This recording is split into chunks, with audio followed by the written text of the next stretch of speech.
Howdy folks.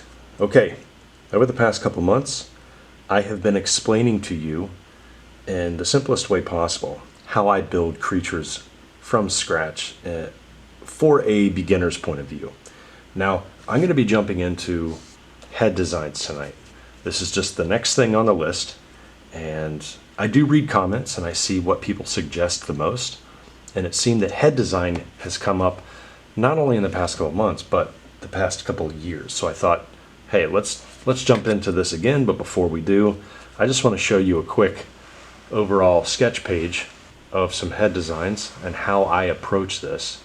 So you're probably wondering, if you're a beginner, you're probably thinking, well, there's no way I'm going to be able to shade everything and make everything look pristine and nice and crisp. That's okay. I'm going to show you how to come up with a page like this, or pages. It's actually simpler than you think, but it's going to take some time. And I just want to reiterate the time aspect. We live in a microwave generation now, where if we want to learn something, we want it done in 10 seconds. Otherwise, we think we suck and we move on to the next thing. And I want to tell you that if you want to come to the level of a creature designer where you can just bust out ideas like this, not necessarily on the fly, because I do have to look at reference, but to do it quickly and efficiently so that you can get these things out in a timely manner and also make the clients happy, you need to listen to this. So without further ado, let's jump into a beginner-friendly lesson when it comes to building heads for your creatures. All right, let's jump into it. So when it comes to designing a creature's head and making it unique and cool looking, it all comes down to the animals of Earth. All right, so let's just write that down for a second. So animals of Earth. Now, I'm old school, okay? You guys know me by now. I write everything down. I don't text this stuff out. I don't type this stuff up on a laptop in order to give myself notes. I write the stuff down in my sketchbook. My sketchbook is my diary. It is my stronghold when it comes to art. So write all your ideas down, because that way you can sketch on the pages that have the ideas written directly next to it. But anyway, let's jump into this. Animals of Earth. Every single creature that you design, no matter how otherworldly, Lovecraftian, insane, alien it looks, you can resort back to some animal of Earth that most closely represents it.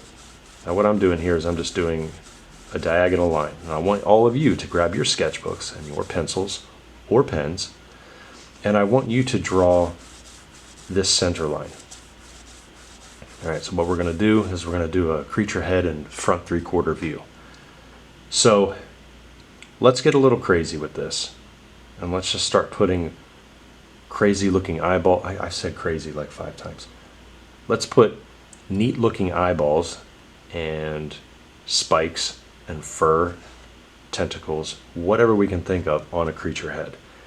But we're going to ground this into reality instead of making it so insane looking that nobody can sculpt it.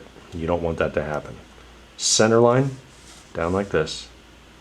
The next thing that I want you to do is I want you to imagine perspective lines going into the distance to our left. Notice how they're all converging. If I may, I do suggest you watch my previous video where I explain creature heads for a beginner when it comes to perspective. Okay, there's one where I mentioned the dolly face, and then there's another one where I show you how to put teeth in a mouth.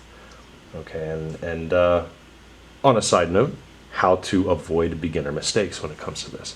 But when you do the center line, all right, my pinky is holding my palm up off of the page. Some of my palm is physically touching the paper, but for the most part, it's very light, okay, very fluid as it moves across the page.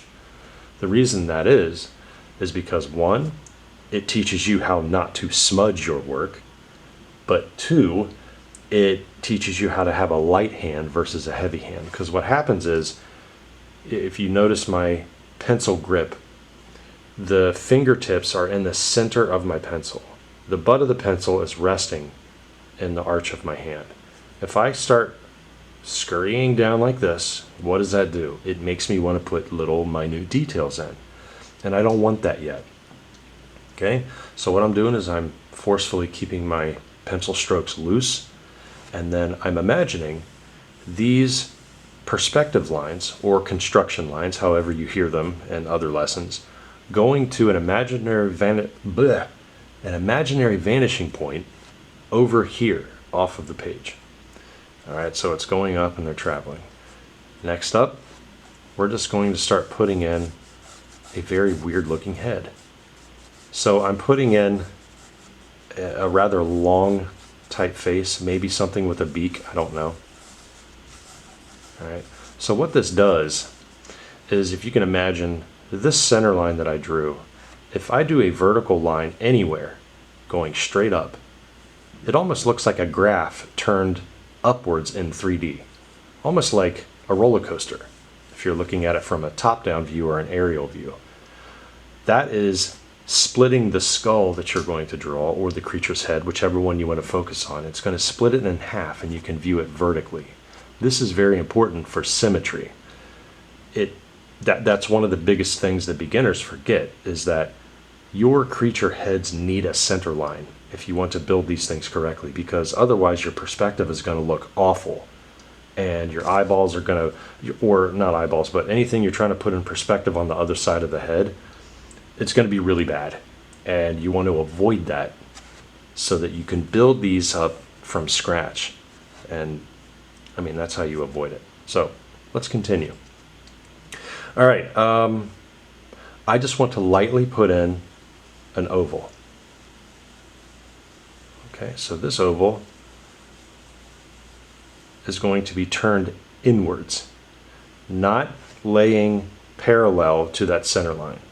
Okay, because if we were to turn this head sideways, then you would have the side eye, and other than lizards and certain other species on Earth, most eyeballs do not sit directly side view.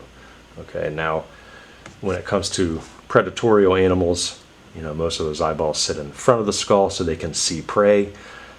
If you are, you know, not a predator and you're trying to run from them and you're a herbivore or whatever, most of them are on the side so their eyesights can view behind them so that they can see danger coming. Okay, that's an evolutionary trait. But we're going to start putting in multiple eyes here. Now, first problem that most beginners have is that the spacing in between each eye socket is horrible. Okay, and I've done this before. There's very, very rare instances where something totally alien can have eyeballs touching other eyes. Because you have to imagine, if I draw, I mean, look at this. If I do 3 eyes, like this, okay, those are the eye sockets. That's the bone. That's not the flesh. That's not the eyeball that has to sit inside the socket. So you have to give your eyes spacing in between these eye sockets in order for the skull to hold these eyeballs in place. Think about how your face would feel if your eyes were so close together that both of those things would touch each other without an eye socket holding them in place. It would feel weird, right? I mean, we don't know that because we're not built like that, but just try to imagine that. Okay, so we have this eye socket, this one, and this one. Well, guess what? Those perspective lines that I drew that are going to our left to the imaginary vanishing point are going to give me good guidance to put these sockets in perspective. So, this oval, okay, we have the top of it right here, the crest, and we have the perspective line going across. So I'm going to follow that, and I'm going to imagine the bone, okay, the orbital right there, that's going to be this part. And then the second one, right there. And then the third, we won't see it. Why won't we see it? Well, guess what we drew right here in the middle? We drew the nose crest coming upwards. So it's going to block anything you have in perspective, especially for this tiny little eye right there. That's just not going to cut it. It's not going to work. So instead, let's just embrace what that is right there and move on. Okay, So the next thing is I've done some bird creatures in my day. Yeah, I've done stuff for games. I've done stuff just for fun. I love creepy, demonic-looking birds. I don't know why. I think it's the infinite number of beak shapes that you can do. So instead of a beak, maybe we can do a hardened muzzle. Let's continue the center line down. Okay, and then maybe have some fun with this. Almost like one of the hadrosaurs. Kind of like the tail of a tadpole. There we go. Okay, so now we got something weird right there. Oh, I am so tempted to just make this a warthog and have these horns come out, but I'm not going to do that. Anyway, what we're going to do is we're going to mix some bone shapes in with some flesh. Now, I don't have a set skull in mind when I'm designing this thing. Those of you that are not really familiar with this process and it's your first time doing it, before you even start getting serious about this lesson that I'm teaching, make a reference board or an image board. So go in Photoshop, Krita, Clip Studio Paint, Pure Ref, whatever, and start compiling images of animals that intrigue you, okay? Because what that'll do is it'll help build your mental library so that you're not forced to make up so much stuff that you have no idea what's going on. All right, but this is a mixture of maybe some birds and maybe dinosaurs, I don't know. But what we're going to do is we're going to put in an eyeball right here. Okay. Now, this one is going to be a rather diamond shape, but it's going to be turned down just a little bit. So if you were to view this from side view, it won't be even. So for example, the caruncula right here, which is the corner of the eye where the tear duct is located on a human, it won't be directly adjacent to the back corner of the eye. So we're not going to do that. Instead, I'm just going to have a little bit of fun with it. I've seen a lot of dragon designs like this. I've designed some dragons like this in my day. And then we're just going to continue this. We're going to make another eyeball in there. So you're probably asking right off the bat, how did you know to continue that ridge right there? Well, this is the part where in creature design, creative freedom is totally yours. You can make up stuff, guys. You don't have to be so matter of fact when it comes to studying animal anatomy of Earth and bringing all of that into your creatures. Instead, embrace the weird. There's going to be some weird stuff in your creatures, okay? There's going to be some weird stuff. All right, let's see what happens now. So we have this long head, and oh man, this thing cries, I need a horn on the top here. So I think we're going to put in a horn. Okay, so what I'm doing here is I'm just giving myself an indication of where that horn could be growing out of. Okay, and then maybe gonna have a little bit of fun with this and draw two horns coming out. We're going to have to play with the bone structure of how these horns are going to be growing out of the head. So I need to make sure that the perspective is correct for these horns, because this is where a lot of beginners screw up too, and we got to be very, very careful with it. Even industry veterans, we have to be very careful about smaller appendages, horns, scale spikes, tentacles, things like that poke up out of the body, and make sure the perspective is correct. So remember those construction lines that I put in the beginning. Those are our guidelines.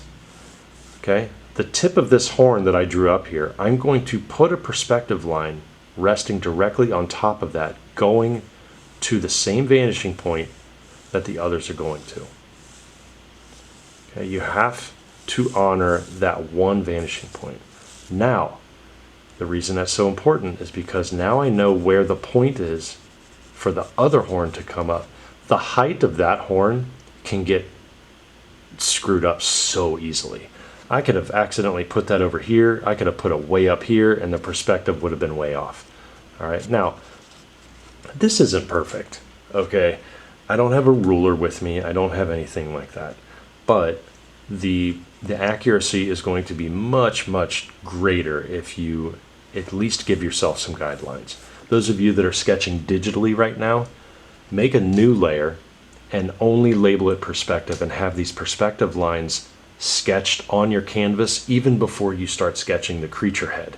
Then what I want you to do is turn the opacity down to 10 to 20% on those sketch lines so that they're super light and any head that you draw is immediately darker.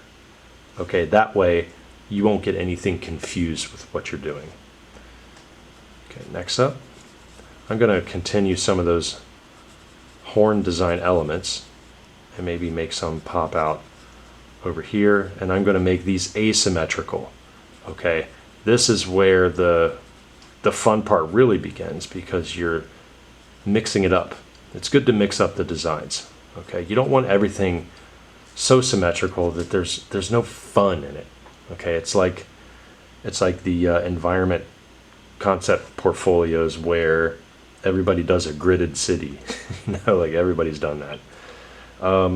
I really need to think about what to do with this, the mouth right here, because what's happening is it's actually going in. So if you were to view this mouth from top view, it actually does this. You know, here, I'll put it over here. It actually goes in and then out like that. Okay, so I need to figure out what that divot can do.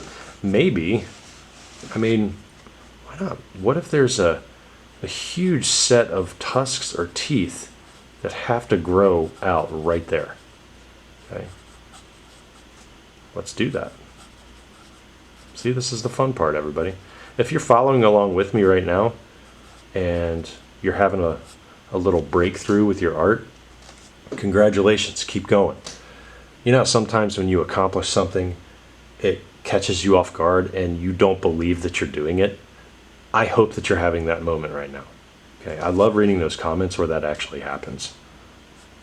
Okay, so here's another thing that, little side lesson here for perspective. When it comes to protruding teeth that go above the actual head, perspective lines are key. Remember how I put the perspective line on top of that horn and it gave me that one in perspective? You're going to do the same thing with this, but it's the tooth. So the tooth is going to be symmetrical, okay, because those biting teeth are important. We want those symmetrical, so it's like that on the other side of the mouth.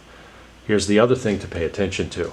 Pay attention to the angles in which these teeth are sitting or growing out of that face. If we were to view this from front view, here's what would happen. Okay, we have the lip. Okay, we have the two spikes on top of the nose. Okay, and we have those asymmetrical spikes growing out of the mouth.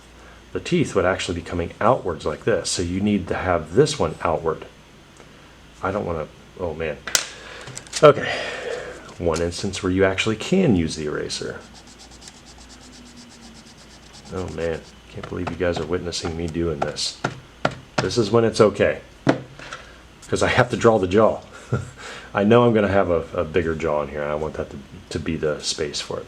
So the top of this perspective line, lightly first so that you can get a feel for where it is. Okay, it's popping out. This one doesn't really protrude as much, because if you were to do a perspective line with that tooth, yeah, maybe it would hit right there, but there's already that spike, and you don't need to confuse yourself on that. Here could be a big lip. Man, this is like a baryonyx mixed with a Spinosaurus mixed with something else. I don't know. But anyway, let's keep going. This is a lot of fun. Okay. I just had an idea. What if I just continue this as a head plate? And I just brought this around. Now I made it like a Pachycephalosaurus in the back. I'm referencing a lot of dinosaurs. I obsessed with dinosaurs back in the day. By the way, I have not seen the new Jurassic Park.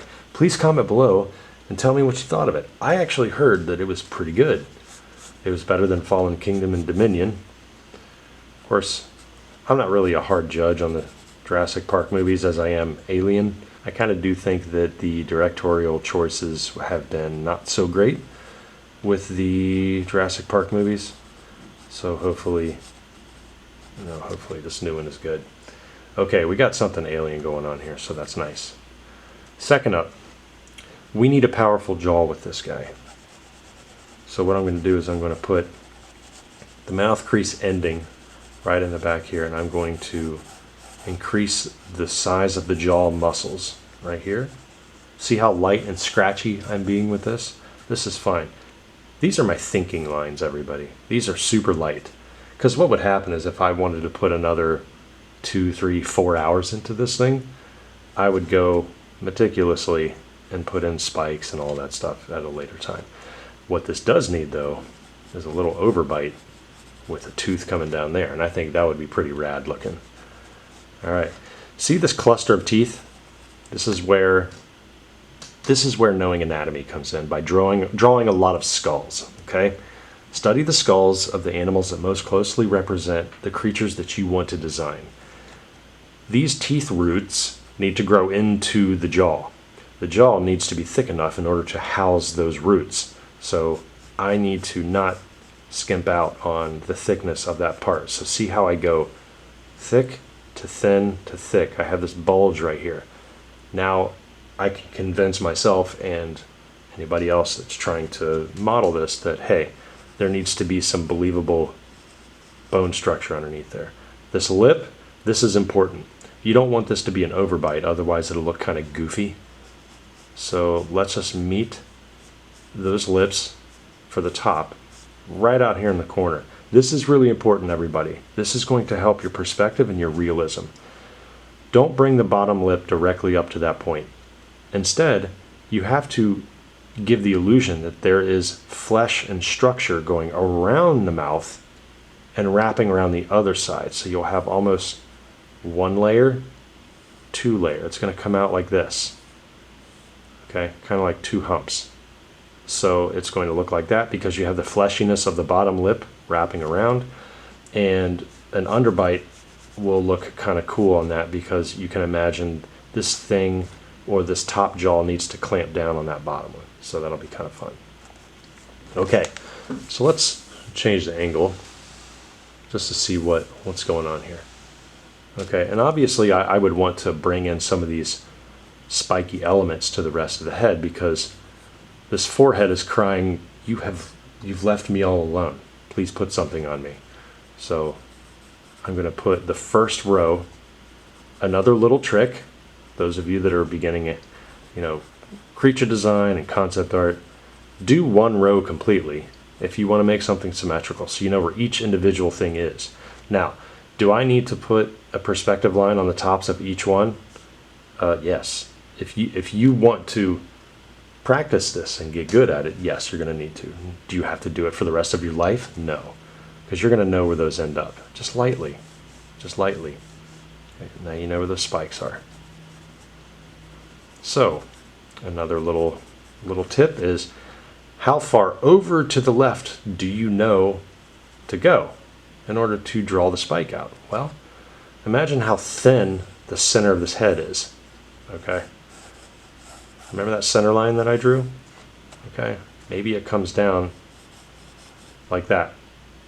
So there's like a really cool thin bony ridge going all the way down the center of the head. So I want to draw that and make it look like tiny little trees on a mountain poking up on the other side. That's what I want. And then it'll also add believability. You could do whatever you want to this, folks. You could put, once you got these eye sockets in and you have enough spacing in the hair and the head's really coming into fruition, then you can put some cool scale plating going over the head like this. Maybe the top of the head is protected by almost like an exoskeleton. Okay, and then you can come here and show the lip. Since my belief is to focus on the eye because it gives you a good opportunity to work on character and personality, start putting in some shading and some details around those eyes. Notice how my fingers moved in now. Okay, so now that we have the eyes in here, and I was just talking about putting some details around these eyes, you want to bring out the details and the most prominent feature that you want to show off for your concept. You want to give the viewer a reason to focus. You can't just start drawing random crap. and details everywhere, and it's just a sea of sameness. This is what makes your stuff boring, everybody. Okay? I had to learn this the hard way, but I see it all the time in beginner art where everything looks the same. There's no focus, there's no attention to detail in specific areas. So the horn, this will be a unique area. So I'm just going to put some darker lines around that horn. Now I've noticed that I have already put some darkness around this cluster of spiky teeth coming out. That's okay. Everything else around it is rather light. These asymmetrical front mouth spikes right there, I'm just going to leave those as light as possible. Instead, I'm going to focus on this horn area, okay, and then maybe choose some wrinkles to put around here and some dried skin to make it seem like this is really growing out of a skull that actually exists. And then just to better this, I'm going to take my pencil. Notice how far back I'm taking it, almost to the very end. My pinky's right here. My palm is going to be lifted off. And I'm going to lightly put in a coating of value across the eye section. Very light. And I'm going to commit to it. And I'm just going to fade off that shading. And you're going to see some shaded strokes going across there. That's okay. I'm going to turn my page, and I'm going to do it again at another angle to fill in the gaps in my previous strokes. If you are interested in, if you're interested in a deeper lesson on how I shade, I have so many videos on that stuff now. Just go back into the library of the creature design lessons and also the drawing lessons playlist. Okay, so this is 3 different directions, so that's minimally that's good, but you know me, I'm not really happy with how many directions that I have going on there, so I'm going to start putting in direction number 4. I have not pressed harder in any of these passes. I'm also not caring about the strokes that are going past the shading all the way into the jaw. I don't care about that. Doesn't matter.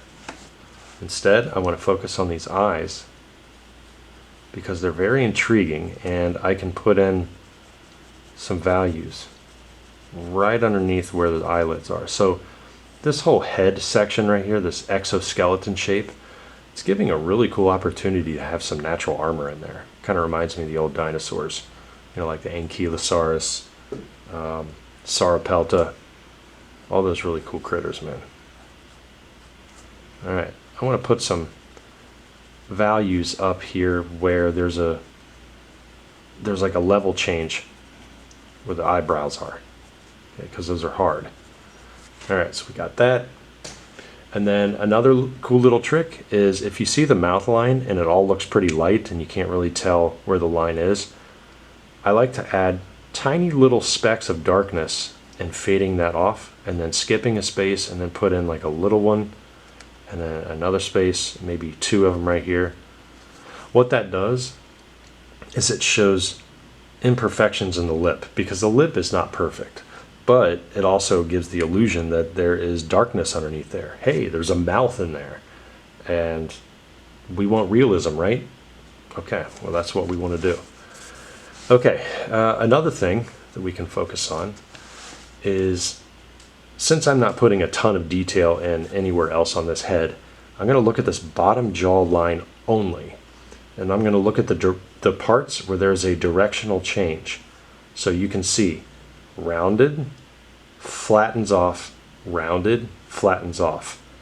What I'm going to do is I'm going to go in the crease here, and I'm going to start darker, and I'm going to fade it off into the flat part. I'm going to look here, see how the flat part of the jaw comes around and then it dips down to hold the teeth roots. I'm going to start getting darker right where that bulge comes out, and then I'm going to lighten up again, and then I'm going to get darker in this crease, and I'm going to continue it out. Now, what is all that about?